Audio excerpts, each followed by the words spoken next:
Okay, so let's do some examples of finding the equivalent transfer function for a system. So what we're looking for is G equivalent, GEQ, written it different ways here in class. Of course, for a closed system, a closed loop system, this would be G closed loop. If we are finding the equivalent for the entire system, that's what that would be.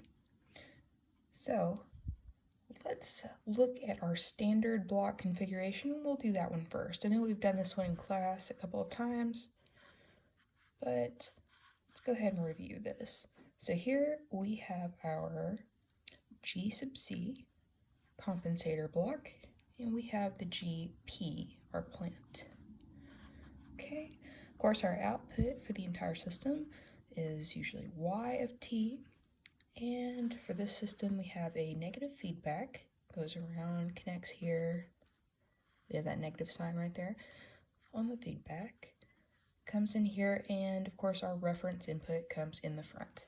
Okay, so this is our standard block configuration.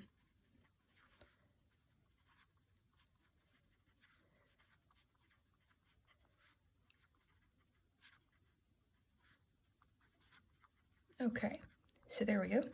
All right, so if you remember the procedure for finding the G equivalent, or in this case we're going to find GCL, the first thing we want to do is label all the lines.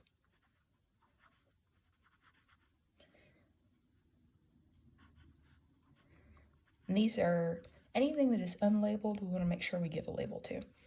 Okay, so in this case, this is the control signal.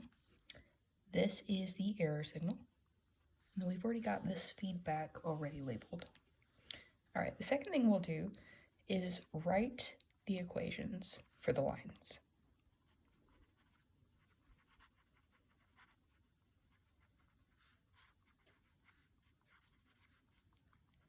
Okay, and then thirdly, we'll combine the equations.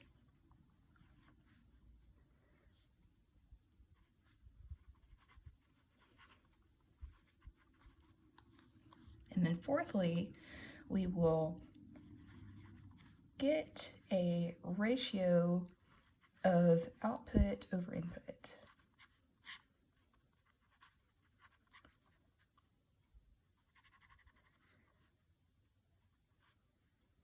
And for this system, that is going to be our Y over R. And that whatever that equals, that is going to be our GCL or G equivalent. Okay? All right, so let's do it for this standard system first. We've got, if we write all the equations for the lines, okay, so we've already done this one. Writing the equations, first of all, Y equals, that is GP of S operating on the U signal. So we write GP operating on U. Okay. So just for the case of these examples, I'm going to leave out the variable, the of T or the of S, okay? All right, let's write our second equation. U equals GC operating on E. And then our third, E, error signal, is this summation block. And we have the signal R coming into it with a positive sign. And then we also have the negative Y feedback. All right, so what we've got all here is we've got the entire system explained in these equations, okay? So what we want to do is go ahead and combine these equations. All right, so we can combine them, and since these are all really small, I'm going to combine them in one step. Y equals GP operating on U, which is equivalent to the GC times E. So I'm going to go ahead and write that. But E is equivalent to R minus Y. So let's go ahead and substitute that in as well. Okay. So now let's distribute this out. GP, GC times R minus GP, GC times Y. Okay, all right, so what we want to do is get all of the y terms on one side, all the r terms, that's our input, on the other side. Okay, so let's do that.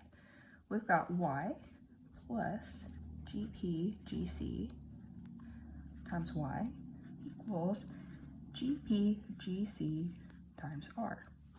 Okay, now I can factor out a y. So let's do that. 1 plus GP GC, and then our y on the outside. And then we've got the same thing on the right side. There we go. All right, so now we want to get this ratio. We've combined all our equations. Get the ratio output over input. Okay, so we've got y over r equals, and I just divide through this part right here, GP GC over 1 plus GP GC.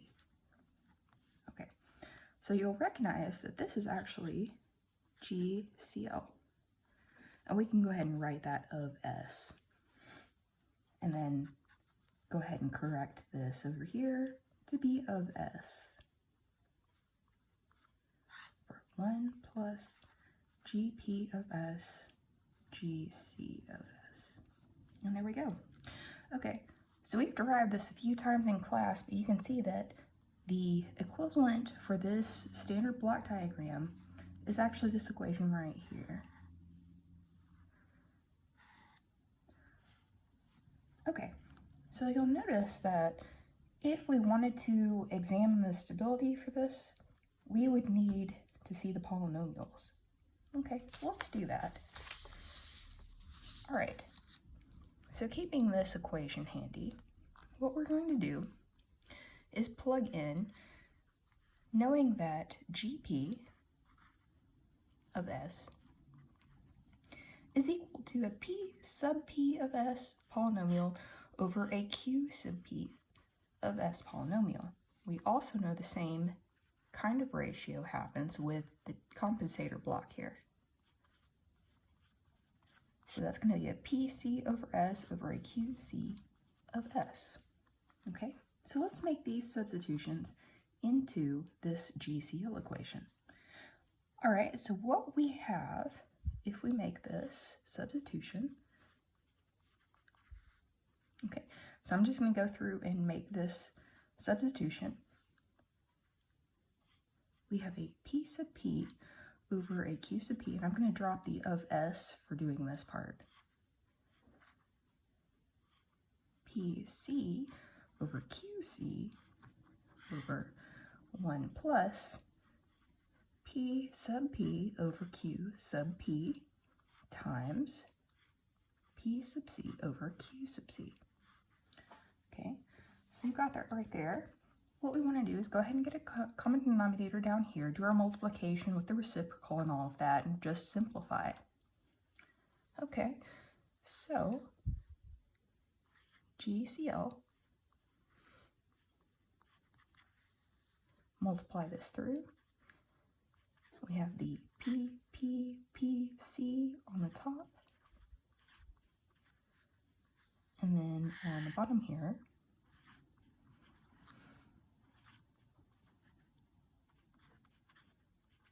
just like so. Okay, and then we have this common denominator, of course. Okay, so now what we can do is take the reciprocal, and this top part, this numerator, stays the same.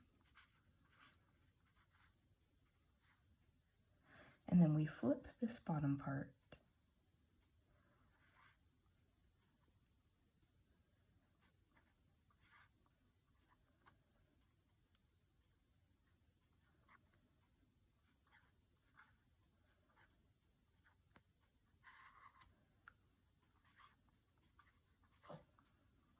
Okay, so you can see that these are going to cancel out.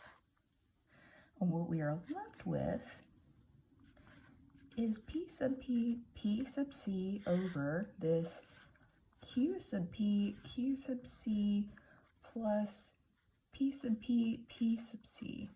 Okay, so essentially the zeros for the closed loop system are going to be a multiplication of the two numerators of the two blocks, and the poles are going to be made up from this polynomial, which is a summation of those two things. The poles of our two blocks multiplied together and the zeros multiplied together. Okay, so you can see how the zeros actually contribute here to the poles for the closed loop system.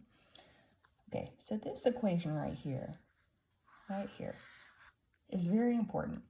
This gives us our closed loop system poles. And that is the polynomial where they come from. And then these are our closed loop system zeros. Okay? All right, so when we are talking about a stable system or an unstable system, this is, of course, the polynomial you'll want to look at. And of course, when you're plugging in your G sub C trial designs, this is the one that you'll want to be checking to see, can I stabilize this with specific choices for the gain values? Okay. All right, so let's just go ahead and complete that.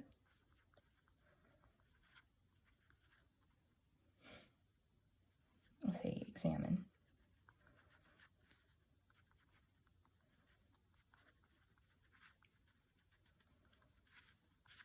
Okay, so this one's very important. All right, so that's the standard system. We've looked at this a few times, and this is the one we will probably use most of the time with the problems. But there are other systems that we can use, and we could do an example of one like we did in class, where it's an alternate configuration, not this standard block configuration that we've got up here. All right, so let's look at one of those. Let's say we've got a system that has a parallel kind of configuration, something like this. We'll have a plant like this, our output is here, and then in the feedback, we'll have our G sub C compensator, okay? And I don't remember which sign we used in class. Let's go ahead and make it a positive feedback. And then we've got our input to the system over here. All right, so we'll call this our alternate configuration 1.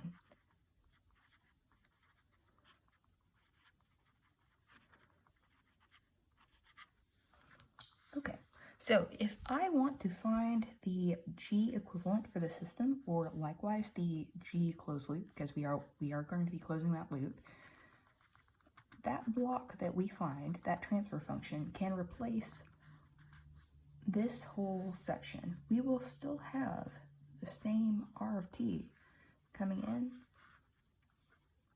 and our new G equivalent G closed loop block will replace this entire section. We'll still have the same output as well. Okay, so let's start with our procedure. Now remember, we had 4 steps to our procedure right here. We want to label all lines, write the equations, combine the equations, and then get our ratio ultimately. All right, so first, when we label all the lines, let's try something different. I'll go ahead and say an x1 here. We'll say x2 is here, and then this part is all y. All of this is y. So this is labeled, and of course we have our r already labeled for us. Okay, so let's write our equations then. Y equals, so y is here, and if we just back up, we can see that we have GP operating on this x1, and that's what produces y ultimately. GP operating on x1. Okay, so now let's get the equation for x2. x2 equals this GC operating on y. Okay, so we've got that. One more equation to go. We want to see what produces x1. All right, so x1 is the output, and this needs a little plus sign right here. x1 is the output of this summation block. So x1 is equal to the r of t plus the x2. Say x2 plus r of t. Okay, so there we go. And of course this one had a of t right there. Okay, not terribly important because we'll correct it at the end. So let's go ahead and combine these equations. Now for this one, I'm going to start doing it multiple steps, and you really should be doing it in multiple steps. If they're small like this, one step's probably fine, but it's much safer to do it in multiple steps. All right, so let's do that. Y of t, or y, equals GP, and let's say x1. What is x1? x1 over here, x2 plus r of t. Okay, x2 plus r of t. Okay, so now I want to make the substitution for the x2. Let's go ahead and label this. All of this is x1. Okay, x2 is equal to gc times y. All right, let's make that substitution here. gc times y plus r t. All right, do I have any other substitutions to make? No, I don't. I've got output and input, and that's really it. Okay, so let's get all of the y's on one side. So just multiplying through. Let's go ahead and write this out, and then we'll make the move. All right, so we've got y, gp, gc, say gc, times y, and then gp multiplied by the r. Okay, so let's move y over here. Okay, so we have all of our y's on one side at the end of this step. gp times gc, and really this should be a negative sign because we just moved this over, times y plus gp times r. Sorry, that is an equal sign. Okay. All right, so we've got this right here. Let's combine the y's. 1 plus, or actually, sorry, that is a negative sign. GP, GC, GP, R. Okay. All right, so now ultimately we're on the fourth step. We want to get our ratio GCL equals the output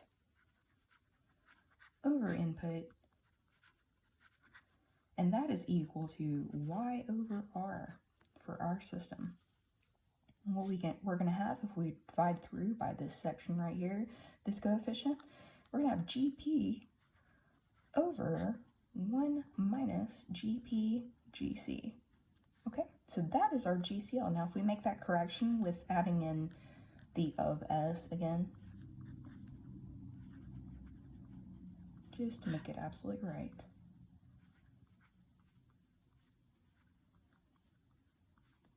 That is our equivalent. So back up here, we can replace all of this network with this block, which is given by the ratio here, completely dependent on whatever these two transfer functions are. Okay. All right, let's do one more alternate configuration. Okay, so we'll label this alternate configuration 2.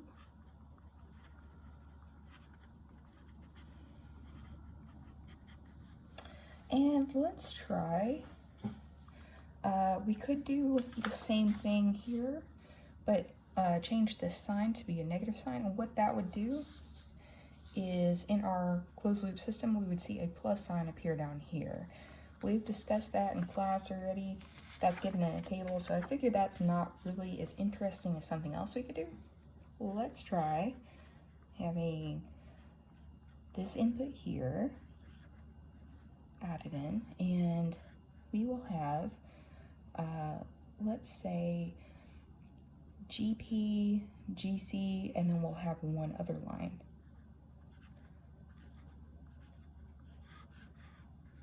Okay.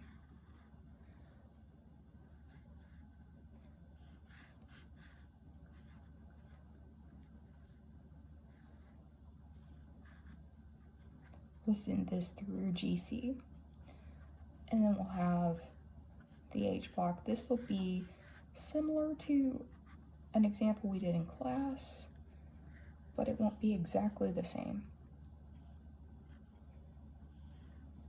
Okay. All right, so I'm going to add the GC, and I'm going to subtract the sensor block H. Okay, and our output, y of t over here.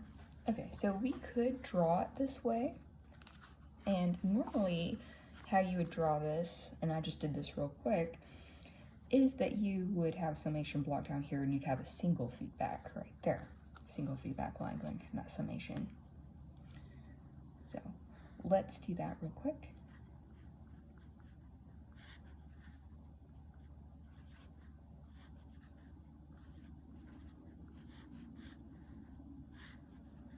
Just redrawing this to be a little bit cleaner.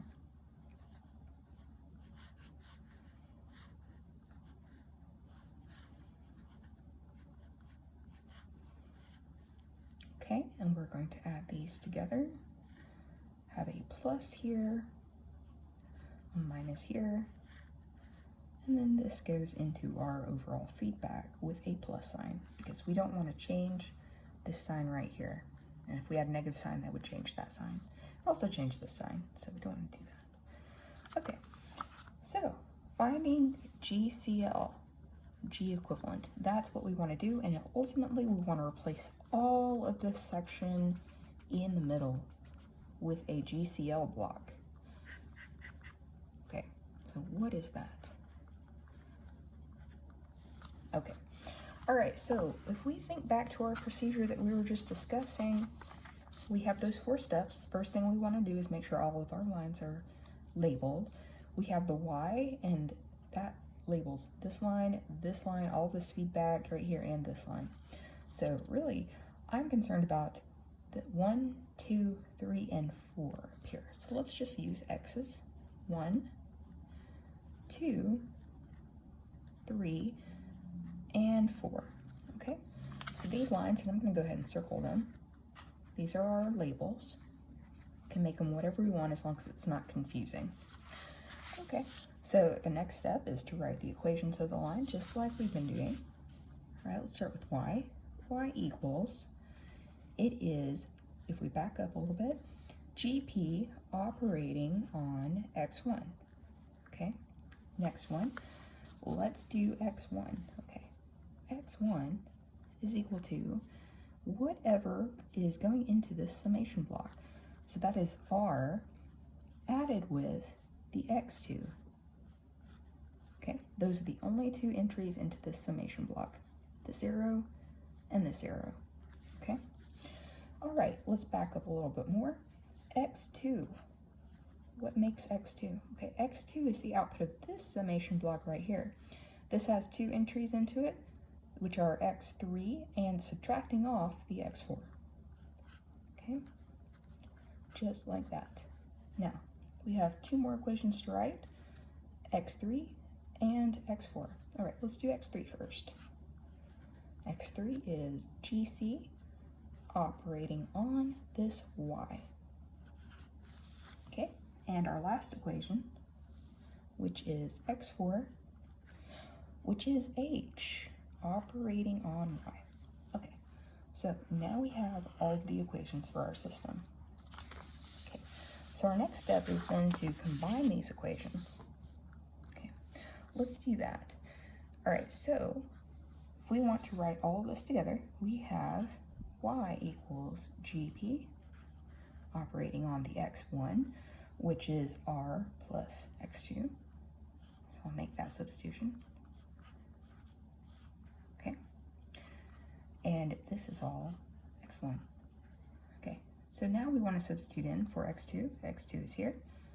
We have GP, which is r plus, and the x2 is actually x3 minus x4. Okay, all of this is x2. Okay, so now I want to make the substitution for x3.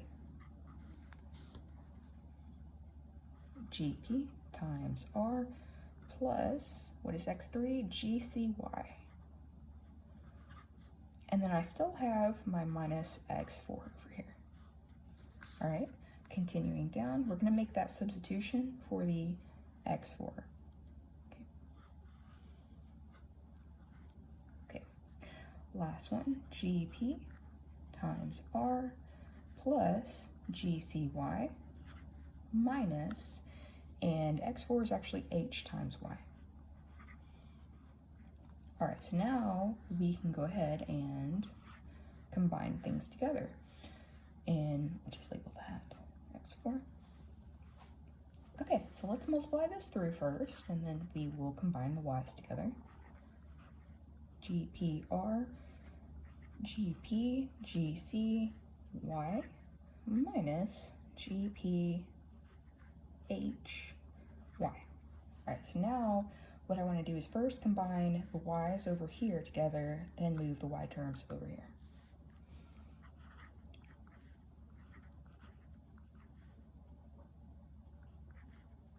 Okay, so I've got that GP, GC minus GP. Oh, I have an H right there, can't forget that. And then y.